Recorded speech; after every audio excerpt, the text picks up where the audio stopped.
Hey everyone, it's Stacey with NutritionJobs and Dietitian Career Success. Thank you for another episode where we talk to a dietitian who I think is providing an amazing service out there, who has a really interesting career path. And please welcome Alexandria Hardy. Hi, Alexandria. Hey, Stacey, thanks so much for having me today. I am more than delighted because you have so much to share with our audience of fellow dietitians and dietitians to be and health professionals who have you. Well, you and I have known each other for quite a while. We worked together with your resume and LinkedIn and your LinkedIn profile. So we've known each other for quite a while. And then we are social media friends as well. So I'm really thankful to have you on our episode here because you have a really interesting career path. So I'm just going to let you take it away and tell us what type of work that you're doing now and sort of a little bit about your background. Sure. So I got into dietetics because of my mom. I had wanted to become a writer when I was younger, I think like many people do, and I was pretty good at it. I had won a national writing award, and my mom lovingly took me aside and said, "Hey,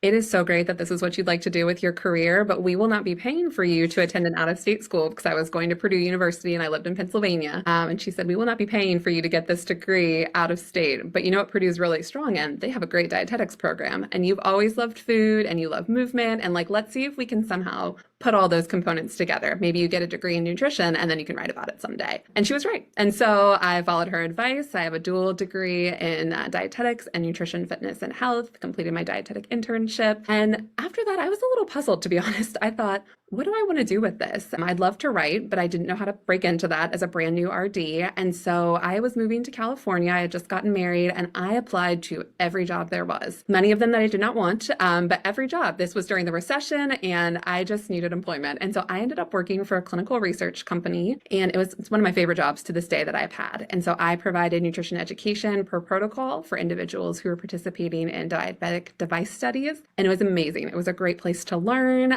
practice my counseling skills, to get a lot of feedback from the endocrinologists that worked at the clinic. But we were only in California for a couple years. And so when I moved back to the East Coast, I worked in a variety of outpatient and community settings, and started to build up my freelance writing career. And so today I am a writer. I own my own private practice. And then I'm also an early intervention nutrition therapist. Alexandria, there's so many questions I have in there. All right, let me go back to that one job that you loved in California, because it was California, probably, right? Yeah, But great. how did you know how to do that work? How did you know how to write that information for the company? Did you have any mentors or did you do any self-study? I ask this because a lot of dietitians are so curious about getting into another area, maybe non-traditional area, and wanting to feel successful with their skills and how to build out their skills. So did you get a mentor or how did that work? No, so I remember still to this day in the interview, they told me when they offered me the job at the end of the interview, they said it was between you and someone with 15 years experience, and you have no experience, and we'd love to mold you. And I said, okay, sounds good.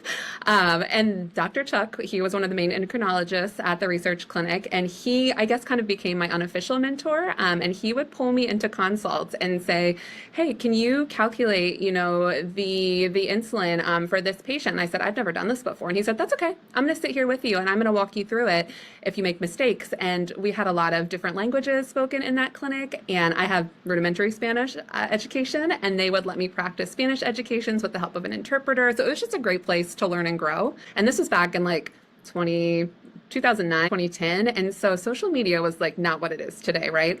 And so I had volunteered. I said, "Hey, I see you're starting like a company Facebook page. Like, do you want help?" And so they said, "Why don't you run the Facebook page? Why don't you write the company newsletter? Why don't you develop curriculum for a community nutrition class?" And so it was really just a combination of they were looking for someone to do the extra work, and I was more than willing to work on developing my writing and speaking skills. Wow, I love this story. I love how you stepped up and went a little bit beyond and said, "What can I do? Can I do this? Can I work on this? Like, what do you need help with?" It sounds like you were able to see what the company needed and were able to sort of take the reins and make that happen. So I really think that's interesting. I think that's great advice for other people. And then also I'll step back to what you mentioned about how you were hired for that position, even though there was somebody else in the running that had many years of experience. Two things come to mind with that, like not to have other dietitians feel discouraged thinking that they're aging themselves out of position, but I think them wanting to mold you, maybe having that conversation saying, this is a really exciting position that I'm interviewing for. I really like all that I've heard, and I am willing to grow in this position, willing to really get in there and learn what it is that you do. So maybe having that mindset or educating them to let them know that you are open to making changes in the way that you practice or implementing what they do to make everybody successful. So I love that. That's really good. Tell me a little bit more about your role as a nutrition writer. So how much writing do you do now as a freelancer? So that really depends on the month. So some months I have, a handful of assignments. Some months I'm working on more like long form content, like continuing education, which just, is a lot more words, a lot more research. So it depends. I think right now I've got a continuing education course and then just like a feature length article on my desk. I would say it really depends on the topic too. Some things that are research heavy require a little bit more time and attention. And then sometimes I get to write articles about things that I'm pretty familiar with, like early intervention. And that for me is just kind of putting my knowledge down on paper and getting to interview, some of my colleagues. And so it's a good mix, I would say. I think a lot of dietitians and dietitians to be would be a little envious to hear that you are a freelance writer. I know it's a really common question that I get about how to break into that business. And it sounds like having a little bit of inherent love of writing certainly helps. And then your nutrition expertise, obviously. How did you begin to build out that service that you're offering? Work with another company? Did you already have some clients in the works, or how did you break into that? Yeah, that's a great question. And so I don't know that anyone's going to like what I'm going to say at first, but especially when I was a new dietitian and when I was still a student, I wrote for free. I would volunteer to write for blogs. If during my internship, if that was an opportunity, that a preceptor had, I would offer to write for them. When I worked at like our local hospital, they had a company blog that I would occasionally write for, and that was just kind of like on top of my other duties. And so it wasn't anything that I was necessarily getting, paid for, but it was just something I enjoyed. So I would do it. And like when I worked in a community position, I would offer to do like media. If they had like a reporter reach out to our center, I would say like, hey, I'd love to like give a quote. I was like on a panel that way. But again, these were all just kind of within roles that I already held. And so my first paid position actually came almost 10 years ago for Today's Dietitian, who I still write for. But there was literally an ad in the magazine, like on the bottom of one of the pages that said like, hey, we're looking for people to write continuing education courses. If you're interested, email and the email address. And so I sent them an email. I didn't hear anything for like 2 months. So I thought, well, I'm sure they've gotten so many emails from so many other people. Like, why would they pick me? And then out of the blue, they messaged me back and said, hey, we'd love to have you write for us. And of course I said yes. And so here we are. And so I write features and continuing education courses for them. And then I write for another agency as well. And that work is a little more hit or miss. If they have a client that has a lot of like nutrition related needs, then I'll write quite a bit for them. Otherwise, I'm just kind of waiting to see who else they're bringing in. And then it's a lot of just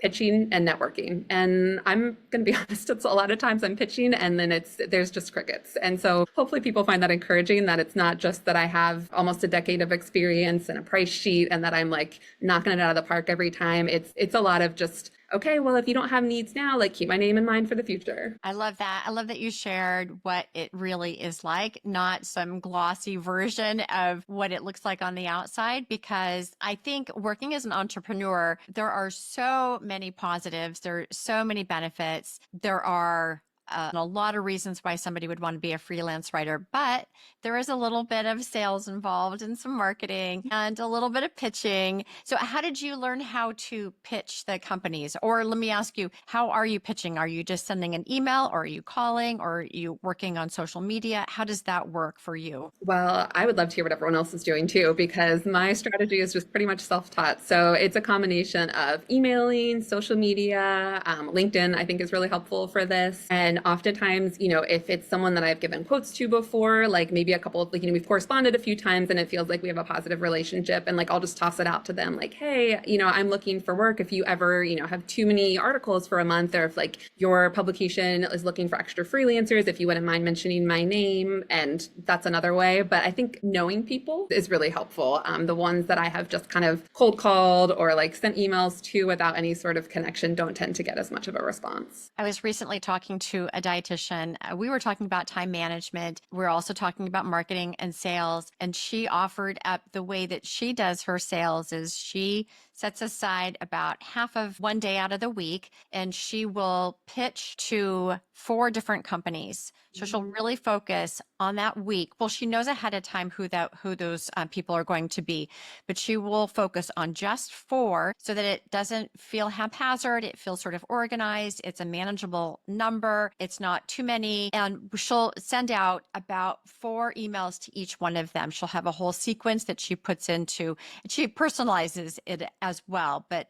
there's a specific sequence that includes 4 emails to these 4 companies. And then she goes from there. And then she has a whole tracking list. And so I know there's a lot of different ways that it can be tracked, but I always love hearing how people organize their time or what it looks like behind the scenes. Speaking of behind the scenes, given that you have a few different hats as a dietitian, which is very common, actually, a lot of dietitians don't just work at one job. You have a few hats. What does a day in the life of the way that you work look like? Or maybe a day in the month or the week, whatever seems to be appropriate. What's that look like for you? Yeah. And I think that's one of my favorite things about our field is that we can do so many different things, right? I think that's a huge advantage. And one of my favorite things about, being a business owner and a freelancer is that I get to kind of take charge of that time and allocate it how I like. And so I kind of time block my week out by my different jobs. And so Mondays and Tuesdays, I'm primarily working with my early intervention families. And so Monday, I'm typically in person. I'm in 10 counties in the state. And so I'm only in person with one of those counties because that would be a lot of driving. And then Tuesday is usually my virtual day where I'm seeing my other families. And then that can be anywhere from like 5 to 13 families in a week, depending on, what the kids' needs are. And then Wednesday and Thursday are typically my days for my private practice and my writing days. And then Friday is usually a writing day, and just kind of any, marketing or billing or anything that hasn't gotten done throughout the week, I'll fit in there as well. That's a great strategy. I like to hear that. I have a similar schedule as well, where I block out days for certain activities within running my business. So I like to hear that that's how you work. And then if you were to tell us a little bit about your skill set, skills that you are inherently born with, which I think we might know what some of those are, but if you could tell us what skills you were born with, things that come naturally to you, and then what skills you have acquired or worked on or still working on over the years to be as successful as you have been, I think that would be really helpful to hear. Sure. So I think my communication skills, I think I was born with them with a love of words, but I've also really had to hone those over the years. And this is just, it's a kind of embarrassing, but also kind of a funny fact, but I was a terrible public speaker all throughout high school and was like terrified to speak in public. And I remember even in college, like I was able to like work out my credits so I didn't have to take a public speaking class as part of my gen eds because I was so nervous to get up in front of my peers. And now, I give presentations like at work sites and, I do webinars. And so it's just funny to me that that is a skill where I think it was not the abilities, but maybe the confidence wasn't there when I was younger. And so now feeling like I have expertise in a certain area, I'm like, oh, this is actually really fun to get up and like interact with a crowd. Of course, my writing skills, that's something, that I've also honed over the years. I mentioned I won that award in high school, but that was for creative writing and scientific writing, professional writing. They're very different things, as I quickly learned. But I really find it fun to kind of switch back and forth between the two now. And, it's a challenge sometimes to get a topic, especially if it's very clinical in nature, since I don't work like in an inpatient setting anymore, and to be able to translate that into something that is useful and helpful and practical and applicable for either fellow clinicians or for clients as well. And I think I've also really had to learn how to I think I've always had a good work ethic, but I've had to learn how to be pretty efficient with my time, because when you are wearing multiple hats, you can't really have a day where, or at least in my life, where I'm just having coffee and checking emails for 45 minutes. And then I kind of float over to social media for a little bit. I have to be pretty organized with what's on the schedule for the day, which I enjoy. I think like many dietitians, I do enjoy a to-do list and a checklist for the day. And the last skill I think is really empathy.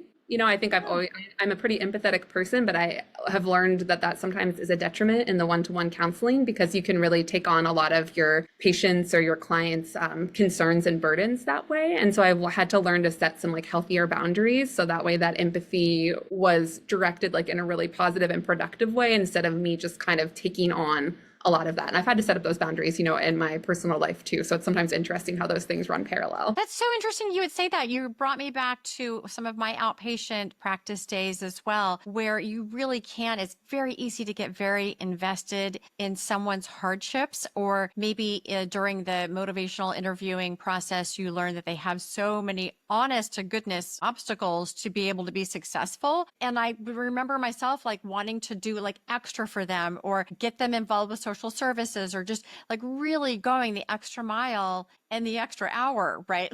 Like you can really spend a lot of time. I think as a private practice or someone who's an entrepreneur, like really being careful and guarded with your time so that you can be the most efficient for not only that person, but the next person that's coming after them so that you have the energy, the creativity, how you're going to help them be successful. I think guarding your time and yourself during this process, I think is really, really helpful. I think that goes for freelance writing as well. Like you and I were talking offline about how much you have to devote to some companies for this dollar amount versus other companies for a smaller dollar amount or a bigger dollar amount. Like there's what goes into that and how you protect your time, how you make sure that you're making the most money for the amount of time that you're putting into something that feels right, that the client is getting the service that you are promising that they're getting. So I'm really glad that you brought that up. That's very helpful. On the topic of money, I know a lot of us dietitians feel like there are certain dissatisfactions or wanting to make more money as dietitians. I know that you've got a lot of ideas.